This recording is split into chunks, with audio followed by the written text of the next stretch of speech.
계속해서 넘어지는 이유에 대해서 함께 말씀을 나누도록 하겠습니다.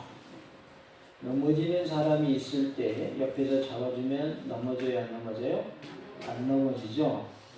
여기서 넘어지는 사람은 예수님 믿지 않는 사람을 말하고 있어요. 예수님 믿지 않는 사람이 넘어져서 지옥불로 떨어지려 할 때 넘어진 그를 붙잡아주고 천국으로 인도할 때 그는 천국 백성이 될 줄로 믿습니다. 아멘. 6월 6일 교회 생일을 통해서 많은 영혼의 출소가 이루어지기를 원합니다. 6월 6일은 67주년 감사 예배 및 새생명교회 초청 예배로 드리는 날입니다. 열심으로 기도하시고 또 전도하셔서 많은 분들이 초청되어 오고 여기서 많은 영혼의 열매가 맺혀지는 일가 있기를 원합니다. 특별히 코로나 때문에 모든 분들도 교회 생일에 꼭 오실 수 있도록 그렇게 해주시기 바라고 오랫동안 믿지 않고 있는 분들도 회복될 수 있도록 교회 생일이니까 오시라고 초청하시고 또 주변에 믿지 않는 분들도 많이 초청하셔서 구원의 역사가 크게 일어나기를 원합니다. 우리 교회가 기도하고 있는 내용 중에 하나가 금년은 가정의 복음화가 이루어지는 해가 되기를 기도하고 있습니다. 우리 가족들도 본함을 얻는 그러한 은혜가 있기를 간절히 원하고 열심으로 기도하는 가운데 전도하시기를 부탁드립니다. 오늘 예수를 믿지 않는 자들이 넘어진 이유에 대해서 계속해서 말씀을 나누도록 하겠는데요. 넘어지는 이유는 말씀을 순종하지 않기 때문이다 라고 말씀하고 있습니다. 8절에 또한 부딪히는 돌과 걸려 넘어지게 하는 바위가 되었다 하였느니라. 그들이 말씀을 순종하지 아니함으로 넘어지나니 이는 그들을 이렇게 정하신 것이라 라고 말씀하고 있습니다. 믿지 않는 자들이 넘어지는 이유는 말씀에 불순종하기 때문입니다. 어떤 말씀에 불순종한 거예요? 예수님 믿으면 구원함을 얻습니다. 예수님 믿으세요 라고 하는 하나님의 말씀에 뭐 한다는 거예요? 불순종한다는 거예요. 그래서 믿지 않는 이들은 뭐 할 수밖에 없다는 거예요? 넘어질 수밖에 없다는 것입니다. 우리가 열심으로 그들에게 복음을 전하여서 하나님 품으로 나오게 하고 또 예수님 믿게 하는 그런 은혜가 있기를 원합니다. 1절부터 6절의 내용을 우리가 지난 시간에 잠깐 살펴본 말했는데요. 7절과 8절 내용을 보면 예수님을 믿지 않는 자들에게 건축자들이 버린 돌로서 모퉁이의 머릿돌이 되시며 부딪히는 돌과 걸려 넘어지게 하는 바위가 되신다라고 말씀을 하고 있죠. 1절에서 6절의 내용을 보면 그러므로 모든 악독과 모든 기만과 외식과 시기와 모든 비방하는 말을 버리고 갓난아기들 같이 순전하고 신령한 자를 사모하라. 이는 그로 말미암아 너희로 구원에 이르도록 자라게 하여 함이라 라고 말씀합니다. 순전하고 신령한 자를 사모하라 그랬는데 순전하고 신령한 자들이 무엇일까요? 하나님의 말씀이죠. 하나님의 말씀을 사모해라. 왜냐하면 그것을 통해서 구원을 받도록 자라게 하기 위함이다 라고 말씀하고 있어요. 말씀을 사모하고 말씀을 먹고 살아가는 자에게는 무엇을 주신다는 거예요? 구원을 주시겠다는 말이에요. 구원을 얻도록 우리의 믿음이 자라게 하신다. 그렇기 때문에 말씀을 뭐 해야 될까요? 사모해야 할 줄로 믿습니다. 다 같이 봅시다. 순전하고 신령한 자들 사모합시다. 하나님의 말씀을 사모하는 자 되기를 원합니다. 계속해서 말씀을 보면 사람에게는 버림바가 되었으나 하나님께는 택하심을 본 보배로운 산두르신 예수께 나아가라고 말씀을 합니다. 사람들에게는 버림받으셨지만 하나님께서 우리 예수님을 산돌이 되게 하셨습니다. 너희도 산돌같이 신령한 집으로 세워지고 예수 그리스도로 말미암아 하나님이 기쁘게 받으실 신령한 제사를 드린 거룩한 제사장이 될지니라고 말씀을 합니다. 우리를 또한 산돌이 되게 하셨다. 예수님의 산돌이시니 우리에게도 산돌이 되게 하시고 신령한 집으로 세워지게 하신다. 그리고 하나님이 기쁘게 받으실 신령한 제사를 드릴 거룩한 제사장이 되게 하신다라고 말씀을 합니다. 성경에 기록되었을 때 고난해가 택한 보배로운 모퉁이 돌을 시온에 두느니 그를 믿는 자는 부끄러움을 당하지 아니하리라 하였으니라고 말씀하고 있습니다. 예수를 믿는 자는 뭘 당하지 않아요? 부끄러움을 당하지 않습니다. 이 부끄러움은 무슨 부끄러움일까요? 지옥불에 던져지는 부끄러움인 것입니다. 성도는 자신이 하나님의 성전인 것과 제사장이라는 사실을 항상 염두에 둬야 합니다. 5절에 너희도 산돌같이 신령한 집으로 세워지고 그랬어요. 우리가 하나님의 은혜 가운데 예수님이 산돌이신데 우리도 뭐로 세워주셨다는 거예요? 산돌로 세워주셨다는 말이에요. 그리고 우리를 제사장 삼아주셨습니다. 하나님이 기쁘게 받으실 신령한 제사를 드릴 거룩한 제사장이 될지니라 라고 말씀하고 있어요. 그래서 우리는 또한 산돌이면서 뭐가 된다는 거예요? 거룩한 제사장이 된다라고 말씀하고 있습니다. 산돌이라는 표현이 4절과 5절에 나오는데 산돌은 생명을 주는 돌을 가리킵니다. 하나님께서는 영원히 무너지지 않고 쇠하지 아니할 신령한 성전을 짓기를 원하셨어요. 그래서 예수님을 산돌로 삼으시고 그분으로부터 끊임없는 생명을 공급받은 성도들을 산돌로 만들어서 신령한 집을 세우셨습니다. 그러니까 예수님이 산돌이신데 산돌이신 예수님이 우리에게 생명을 공급해 주심으로 계속해서 끊임없이 우리가 예수님부터 생명을 공급받음으로 우리도 뭐가 되는 거예요? 산돌이 되는 것이죠. 그래서 우리로 하여금 신령한 집이 되게 하셨다라는 거예요. 베드로는 9절에서 7절, 8절과 달리 믿는 자들의 신분적인 특권에 대해서 4가지로 말씀을 하고 있습니다. 믿는 자들에게는 신분적인 특권이 있다는 것이죠. 먼저는 택하신 족속이요라고 말씀을 합니다. 이사야 43장 20절을 인용한 말씀인데요. 그리스도 예수님의 구속의 피로 말미암는 그리스도인의 영적 신분을 의미하고 있습니다. 우리는 예수님의 피로 예수님의 거룩한 족속, 택하신 족속이 됐다는 거예요. 그래서 그리스도인의 영적 신분은 바로 택함 받은 족속이라는 것입니다. 족속이란 말은 혈통 또는 출생을 가리키는데 유대인들은 아브라함의 육적인 혈통의 후손으로 하나님의 택하신 백성이 되었다고 자랑하지만은 진정한 택함을 받은 족속은 혈통이나 민족의 차별이 없이 그리스도 예수님 안에서 그와의 연합을 통해서 영적으로 새롭게 태어난 그리스도인들을 말하고 있어요. 그래서 택하신 족속이란 말은 영적으로 다시 태어난 그리스도인들을 말하고 있는 것입니다. 이렇게 택하신 족속은 그리스도 예수님의 피로 맺은 영적 이스라엘을 나타내고 있습니다. 영적 이스라엘, 곧 그리스도인들이 택하신 족속이라는 거예요. 왜냐하면 이스라엘 백성들의 대부분은 아직도 메시아를 기다리고 있어요. 구약만 믿고 있고 신약을 믿지 않고 있고 초림의 예수님의 메시아를 믿어야 합니다. 믿지를 않습니다.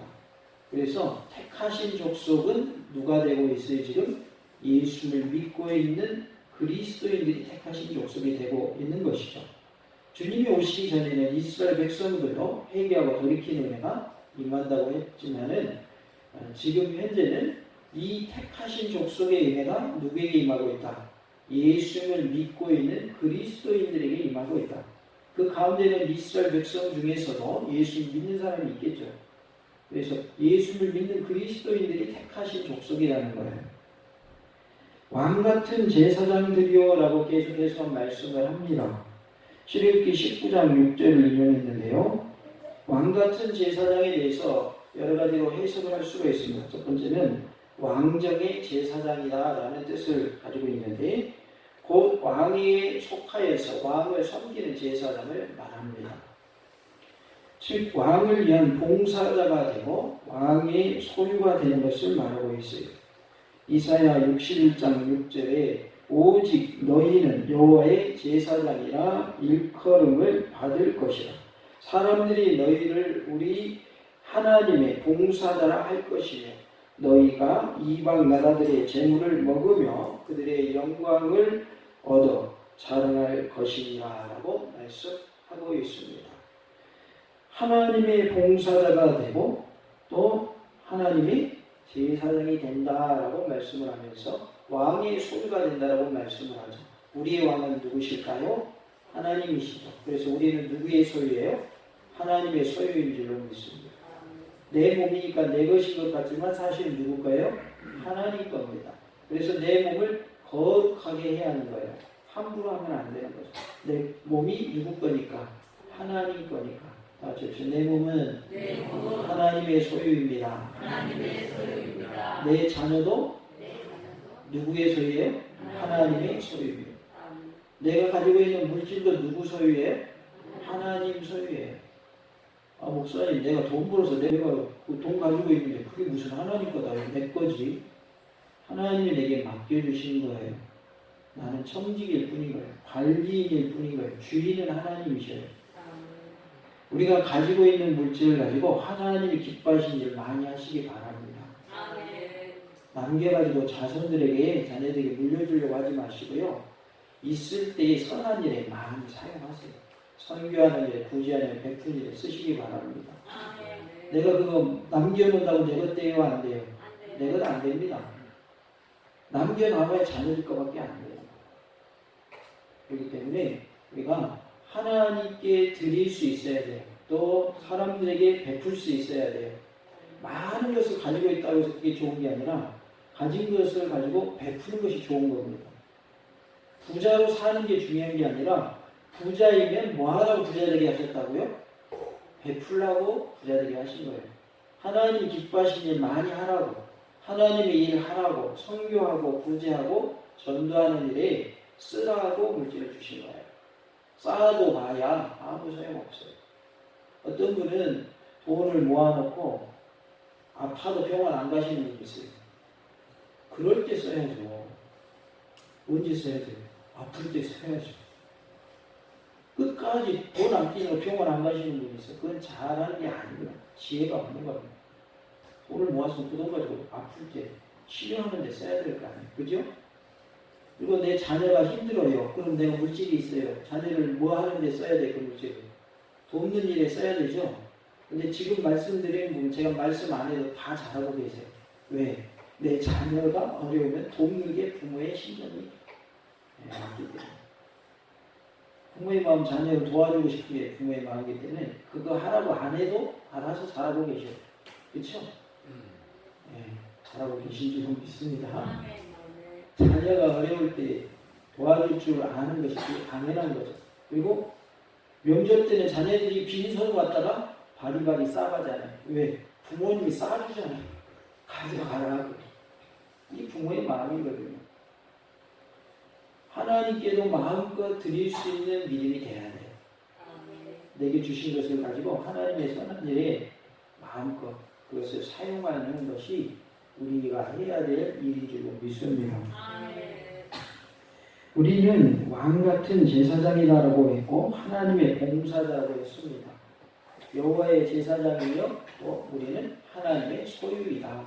그러니까 내가 가진 모든 것은 다 누구 거다? 하나님 거다. 하나님 겁니다. 건강도 내 거인 것 같지만 하나님이 주신 겁니다. 하나님의 선물입니다. 자녀도 내 거인 것 같지만 하나님이 주신 선물이에요. 내 배우자도 하나님이 주신 선물이에요. 예전에는 어떠했습니까? 자기 소유물처럼 함부로 그렇게 했죠. 요즘은 그렇게 하는 분은 거의 없죠. 서로 아껴주고 사랑하고 배려하고 이해해주고 품어주고 안아주고 이게 부부관계거든요. 부모와 자녀의 관계도 예전에는 아주 그냥 좋은 부리듯이 자녀들을 부려먹었어요. 요즘에는 그렇게 하면 안 돼요.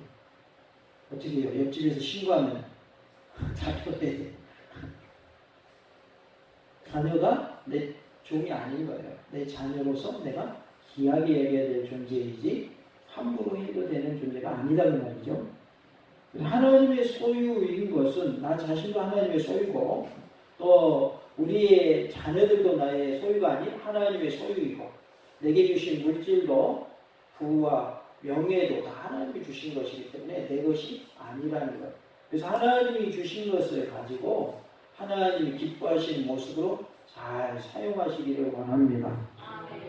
왕같은 제사장의 말은 왕인 동시에 제사장이라는 뜻을 가지고 있습니다. 성경은 구원받은 사람들을 보좌에 앉게 해주겠다라고 하셨고 왕노릇하게 해주시겠다고 약속하고 계십니다. 계시록 3장 21절에 구원받은 사람들 보좌에 앉게 해주시겠다고 했고 디모데후서 2장 12절과 계시록 5장 10절, 계시록 20장 6절과 22장 5절에 왕노릇하게 해주시겠냐고 약속하고 계십니다. 왕같은 제사장의 세 번째는 왕의 특권과 축복을 받은 것을 말하고 있습니다. 우리가 왕같은 제사장이다 이 말은 왕의 특권을 우리에게 주셨고 왕의 축복을 주셨다라는 뜻입니다. 그러므로 그들은 정말 행복한 사람들인 것입니다. 그래서 다음과 같이 말할 수 있었습니다. 신명기 33장 29절에 이스라엘이여 너는 행복한 사람이로다. 이유가 뭔가 했더니요. 여호와의 구원을 너같이 얻은 백성이 누구냐. 왜 우리가 행복한 사람이냐면 구원받은 사람이기 때문에 우리는 행복한 자인 거야. 다 같이 봅시다. 나는 행복한 사람입니다. 무엇 때문에 행복한 사람이라고요? 구원받은 사람이기 때문에 나는 행복한 사람입니다. 여호와의 구원을 너같이 얻은 백성이 누구냐라고 하셨고 그는 너를 돕는 방패시오 내 영광의 칼이시로다. 내 대적이 내게 복종하리니 내가 그들의 높은 곳을 밟으리로다 라고 말씀합니다. 하나님은 나를 돕는 방패이시며 칼이 되어 주십니다. 영광의 칼이 되십니다. 그래서 대적들을 다 어떻게 해주셔요? 물리쳐 주십니다. 우리의 대적 마귀도 물리쳐 주시고 또 육의 모든 대적들도 물리쳐 주실 것을 말씀하고 있습니다. 그러기에 우리는 뭐한 사람들이에요? 행복한 사람인 줄로 믿습니다. 믿는 자들의 신분적인 특권 세 번째는 거룩한 나라요 라고 말씀을 하고 있어요. 출애굽기 19장 6절을 인용했는데요. 이것은 그리스도인의 현재 직책이 이스라엘 민족을 대신하고 있음을 말씀하고 있습니다. 거룩함이라는 말은 구별되어 하나님께 드린 것을 나타내는 말로서 그리스도인들이 하나님께서 쓰시고자 선별하신 존재들임을 의미하고 있습니다. 하나님은 우리를 쓰시고 선별하신 줄로 믿습니다. 우리가 하나님께 구별되어 드려지는 그러한 존재가 되었다라는 거예요. 거룩은 구원의 조건은 아닙니다. 그러나 구원은 거룩을 요구하고 있습니다. 구원의 조건은 예수님의 보혈의 공로를 믿는 믿음이죠. 그 믿음이 있을 때, 예수님을 믿을 때 우리는 구원함을 얻죠. 그것이 구원의 조건입니다. 그러나 구원받은 자는 어떻게 살아야 된다는 거예요? 거룩하게 살아야 한다는 것입니다. 구원받은 자에게 요구되는 것은 바로 거룩입니다. 내가 거룩하게 사니까 구원받는 것은 아니지만 예수를 믿는 믿음으로 예수님의 보혈의 공로로 구원받지만 구원받은 자에게 뭘 요구하신다고요? 거룩을 요구하셔요. 거룩이라고 하는 말은 무슨 뜻이에요? 구별된다는 뜻이죠. 그러니까 내가 예수를 믿는 믿음으로 구원함을 받았으면 믿는 자로서 이제는 구별된 삶을 살아야 된다는 거예요. 그것을 뭐라고 표현하고 있어요? 거룩이라고 말씀하고 있어요. 내가 거룩하니 너희도 거룩할지니라라고 말씀을 하죠. 하나님을 믿는 하나님의 자녀는 하나님의 성품을 닮아가야 돼요. 예수님을 닮아가야 돼요. 그 중에 하나가 뭐라는 거예요? 거룩입니다. 우리 모두가 거룩한 자 되기를 원합니다. 그리고 이제 그의 소유가 된 백성이다 라고 말씀을 하고 있어요. 9절에 그의 소유가 된 백성이니 라고 말씀하고 있는데 출애굽기 19장 5절과 이사야 43장 21절, 말라기 3장 17절을 인용한 말씀입니다. 소유가 된 이라는 말은 특별한 대가를 지불하고 획득된 것을 말하고 있어요. 우리는 어떠한 대가를 치르고 하나님의 소유가 됐습니까? 예수님의 피의 값을 치르고 예수님의 피값으로 하나님의 소유가 됐어요. 피값으로 소유가 됐으니 이거 엄청나게 지불한 거예요? 값싸게 지불한 거예요? 엄청나게 비싸게, 값싼 것이 아니라 값비싸게 지불된 것입니다. 그래서 예수님의 피로 우리는 하나님의 소유가 됐습니다. 그리스도인은 하나님께서 자신의 독생자이신 그리스도 예수님의 희생으로 사셔서 그의 자녀로 삼으신 언약의 백성인 것입니다. 예수님의 피로 우리를 뭐 하셨어요? 사셨어요. 그러니까 피값으로 우리를 사셨기 때문에 우리는 아주 대단한 그런 존재인 것입니다. 존귀한 존재인 것입니다. 예수 피가 싸구려가 아니라는 말이죠. 값비싼 그러한 가치를 갖는 그런 피라는 것입니다. 이는 너희를 어두운 데서 불러내 그의 기이한 빛에 들어가게 하시니 아름다운 덕을 선포하게 하여 하시니라 라고 구절에 말씀을 합니다. 하나님께서 위에 네 가지 신분, 즉 택하신 족속, 왕같은 제사장들, 거룩한 나라, 그의 소유가 된 백성, 이 네 가지 신분을 그리스도인들에게 부여하신 이유인 것이죠. 아름다운 덕을 선포하게 하려 했다. 그래서 이렇게 네 가지 신분을 주셨다는 거예요. 기이한 빛에 들어가게 하셨다고 그랬는데 어두운 데서 불러내어 기이한 빛에 들어가게 하셨다. 어둠이라고 하는 것은 죄를 상징하죠. 또한 죽음을 상징하죠. 죄 가운데서 죽음 가운데서 우리를 불러내어서 그의 기이한 빛에 들어가게 하심으로 하나님의 자녀가 되게 하시고 천국 백성 되게 하셨습니다. 이것을 우리로 하여금 뭐하라는 거예요? 선포하라는 거예요. 이 일을 위하여 우리에게 네 가지 신분을 주셨다는 거예요. 택하신 족속이 되게 하시고 왕같은 제사장들이 되게 하시며 거룩한 나라가 되게 하시고 그의 소유가 된 백성이 되게 하셨다는 것입니다. 어두운 데서 불러내는 그리스도인의 구원의 과정을 나타내는 표현으로서 그리스도 예수님과 연합하기 이전에 죄와 사망의 어둠에서 미리 정하신 자들을 부르신 사실을 말씀하고 있습니다. 한편 하나님께서 그리스도인을 죄와 사망의 어둠에서 구원하여 앞서 언급한 네 가지 신분을 부여하신 목적은 덕을 전하게 하는 것입니다. 하나님의 이 아름다운 덕을 전하라는 거예요. 알리라는 거예요. 덕이라는 말은 찬미 혹은 탁월함이라는 뜻을 가지고 있는데요. 하나님만이 갖는 온갖 종류의 속성을 가리키는 것으로서 그리스도인을 어두운 데서 불러내 빛의 자녀가 되게 하신 하나님의 실제적인 행동을 말하고 있습니다. 그리스도인들은 이런 하나님의 속성과 역사를 뭐 해야 될 책임이 있어요? 전해야 될 책임이 있는 거예요. 우리에게 하나님의 이 은혜, 하나님의 우리를 구원하여 주신 이것에 대해서 전할 책임이 있다는 것입니다. 예수를 믿지 않는 자들이 넘어져서 지옥의 형벌을 받는 이유는 하나님의 말씀에 불순종하기 때문입니다. 예수를 믿는 우리도 하나님 말씀에 불순종하여 넘어지는 그러한 일이 없기를 원합니다. 하나님의 은혜 가운데 하나님의 말씀에 순종하는 삶이 다 되시기 바랍니다. 마귀는 하나님의 말씀에 순종하는 사람을 싫어합니다. 말씀에 불순종하는 사람을 좋아합니다. 마귀가 좋아하는 사람 되지 마시고 하나님께서 좋아하시는 믿음의 사람, 순종의 사람이 다 되시기 바랍니다. 줍시다. 말씀에 순종하여 마귀가 싫어하는 사람 됩시다.